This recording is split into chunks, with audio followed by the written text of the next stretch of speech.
Guys welcome to my YouTube channel. মই পৰিস্মিতাৰ পুনৰ এটা নতুন ৰেচিপি ভিডিঅ'লৈ আপোনালোকক স্বাগতম জনাইছোঁ। তো আপোনালোকে চাগে থালিখনত দেখি গম পাইছে, তো সাপ বুলি নাভাবিব, কুচিয়া হয়। ভাবিলোঁ আপোনালোকৰ লগত আজি শ্বেয়াৰ কৰোঁ, কাৰণ কুচিয়াটো বহুত শক্তিশালী গম পায়। তো তাৰ কাৰণে প্ৰথম মই কাঁহীখন গৰম হ'বলৈ দিলোঁ, গৰম হৈ গ'ল। তাত মই তেল দি লৈছোঁ।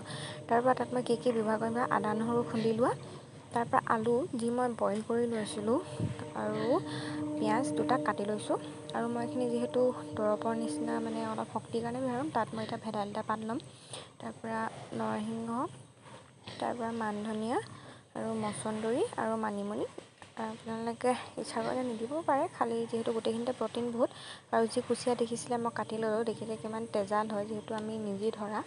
তাৰপৰা পাতখিনি মই পিচি ল'ম, পিচি মেলি ধুনীয়াকৈ যিহেতু ৰসটো মানে এনেকৈ দিম।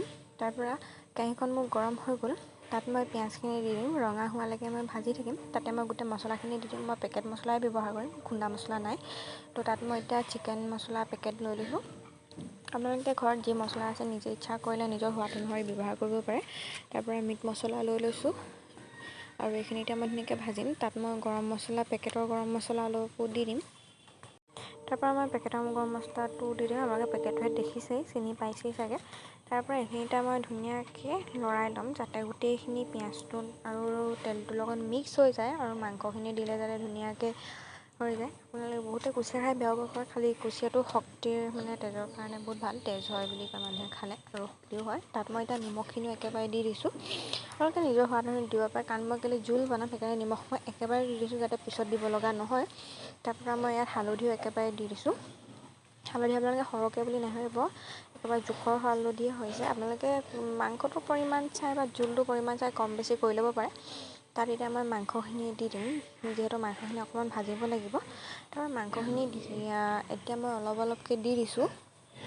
সেইখিনি এতিয়া মই ধুনীয়াকৈ গোটেইখিনি লৰাই ল'ম, যাতে গোটেইটো ইয়াত সোমাই যায়, মানে পিঁয়াজটো আৰু মছলাটো মাংসটোৰ লগত মিক্স হৈ যায়। তাৰপৰা মই তাত আলুখিনি দিম, যিহেতু বইল কৰা আলুৱে হয়। দেখিছে আপোনালোকে তেল ওলাবলৈ ষ্টাৰ্ট কৰিছে। তাত এতিয়া মই বইল কৰা আলুখিনি দি দিম।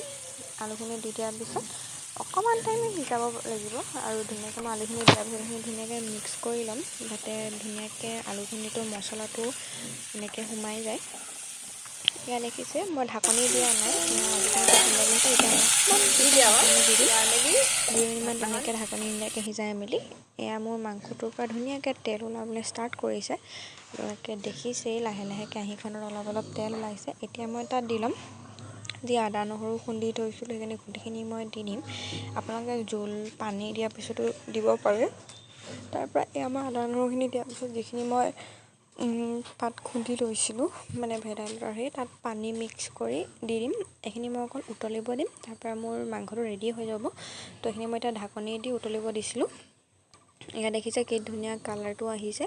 যিহেতু মই সেউজীয়া পাত দিছোঁ, সেইকাৰণে অকণমান সেউজীয়া কালাৰ আহিছে। খালী এইখিনি খাবলৈও বহুত বেছি ধুনীয়া হৈছে, যিহেতু কুচিয়া জানেই শক্তিশালী বস্তু। তো এনেকৈ মেডিচিনৰ টাইপত বনাই খালে আৰু ভাল হয়।